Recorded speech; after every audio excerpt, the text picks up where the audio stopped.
Hello everyone, this is Shadoku here once again, making another video, and this time, I'll make this more of an audio video. Yeah, I'm just gonna record my voice and then have some gameplay or just an image in the background, so you could click off to a different tab if you want to listen to this. I'm just gonna make this real quickly, or as quickly as I can make this because I have some things to say. This is in regards to the recent release of GTA, the Trilogy, the Definitive Edition. I believe that's the full name. And I think you already know from the title and from the game I just listed off what the main catalyst is for this video is.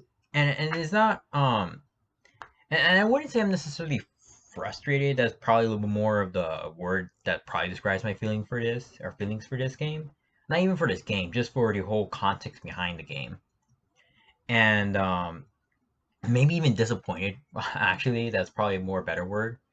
Um, and I will say this in regards to the developers themselves. Like, yes, of course, they are partially at fault because they're the ones who developed the game. However, at least as of right now, I don't have the full information about what happened behind the scenes. At least as far as I'm aware, this was an outsourced game. So Rockstar didn't exactly develop this themselves. Now, regardless, there really should be no reason for that game to be in the state that it is in right now. And that's just a simple fact. It shouldn't be. It shouldn't have been released like that. And and to go more towards what the developers again, I don't fully put them at fault in the sense that we don't know what happened behind the scenes. Yeah, and at least as far as I know, no game developer goes out of their way to make a bad game. So frankly, yes, they are at fault because again, they made the game, but whatever deadlines they're being pushed at by Rockstar, there's always like some executive that's pushing these deadlines, and the developers they can only do so much with that. So I'll give them that leeway. Now, beyond that, and I want to kind of try to keep myself more composed here rather than go real ranty, even though I, again, have a bit of frustration with these people, and by these people I mean the general audience slash gamers. And and this is nothing new. Sadly, this is nothing new. That a game releases broken, messy, glitchy, and it simply is not worth, in this case, a premium price that they're charging you for, which is $60. It's not worth it. It frankly isn't. Like, if it was complete, if the graphics look good, then yeah, maybe, yeah, probably absolutely would be. But it's not. Um, but to put frank, keep things very real. A lot of this is the fault of the audience and the people who not only buy these games but also defend these games. Because I do remember a few days before this game launched, I was talking with someone in a voice chat, and then the whole topic about this game came up, and then I asked, "Oh, okay, the game's coming out. Is there any gameplay has been released?" And they answered me no, and I'm like, "Uh, why? Like, what? When does the game come out?" And they answered me 2 days. This was 2 days before the game came out. And then I responded, well, why not? They should release gameplay. And they did. And I mean, they tried to find every excuse possible to say, oh, Rockstar usually does this, they keep a gameplay like to themselves, like you don't release gameplay. But I think it's gonna be fine. And which, at least for me, I have standards, and the game company is not allowing any previews of gameplay, at least of the game. To me, that's a massive red flag, and it was a massive red flag, and I was correct. And I'm not happy about being correct in this case. Um, and they try to find again every excuse, and that's just and that's just one person there. And nothing against the guy, Hey, and this is another thing I will put out there as well. If you enjoyed the game, if you bought the game and played it, and you're having the time of your life, more power to you. I'm not here trying to hamper anyone's enjoyment of a game. That's not what I'm here to do. And same thing, for example, with Sonic Colors Ultimate. Objectively speaking, that is a broken game at launch. Of course, something got patched, but still, in many ways, that is a screwed up remaster. It's not worth the $40, I believe. That's my honest opinion on that. And I still enjoyed the game regardless of all those things, regardless of what everyone was saying. I still had a good time. So again, if you have a good time with the game you bought, good on you. But at the very least, you always have to be willing to admit the reality of the situation. And the reality of the situation here is that GTA, this remaster, whatever, is broken. It's messy. It's not worth the money, at least not worth that premium price. And you basically got scammed, essentially. And another reason why I bring that up about the whole like conversation I had with the other person is that there are so many red flags that come out with these releases.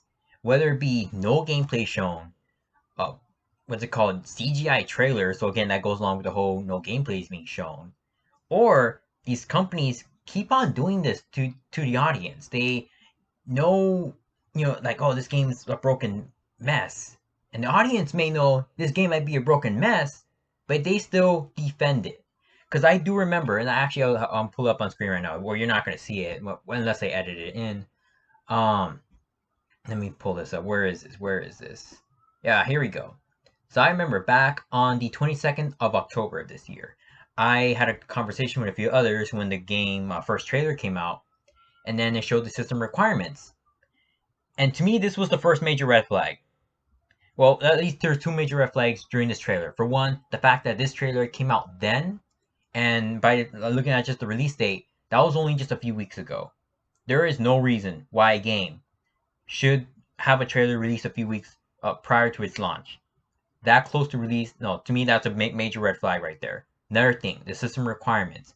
Long story short, I'm just gonna put like a brief, I guess, description in the description. Basically, the OS for this remaster requires you to have at least Windows 10 64-bit, Intel Core i5, and I'll just leave those and make this simple for those who aren't tech savvy. And then I bring up GTA 5 system requirements. It only requires you to have Windows 7 while Intel Core Quad or Intel Core 2 Quad. Long story short, if you didn't understand that, essentially GTA 5, the game that came out in 2013, which graphically, for all intents and purposes, looks better than this remaster, has lower system requirements on PC than this remaster, a remaster of old PS2 games. To me, again, another red flag. There is no reason why a remaster of old games should have a higher requirement than a game that came out in 2013 that was built from the ground up, unless it was just so fundamentally changed to a point where it could be considered a whole remake. Then yeah, that could be excusable. But again, back when they first showed oh my god, when he first showed the first trailer, they didn't show anything that showed, hey, this is like a full on, like, yeah, these requirements are justified. Nothing was shown like that. And even to this day, and especially right now, it's still not justified. Not at all. And then again, to go on, when I brought that up to a few people, they were like, oh, maybe it's just taking up a lot of data, and it's they're remastering everything. You just don't know that yet. And to me, that's the biggest issue. Again, the fact that we don't know or we didn't know. That's the big issue there. And again, these people online keep on defending games like this and defending these publishers. I think that's a good distinction to make. Developers and the publishers, you keep on defending these publishers on their frequent mediocrity of these games. And this has literally happened many times before. Like, I could list them all right now. Like Cyberpunk, Fallout 76, Mass Effect Andromeda, Players Unknown Battleground, Sonic Colors Ultimate, Halo the Master Chief Collection. Just those are just off the top of my head.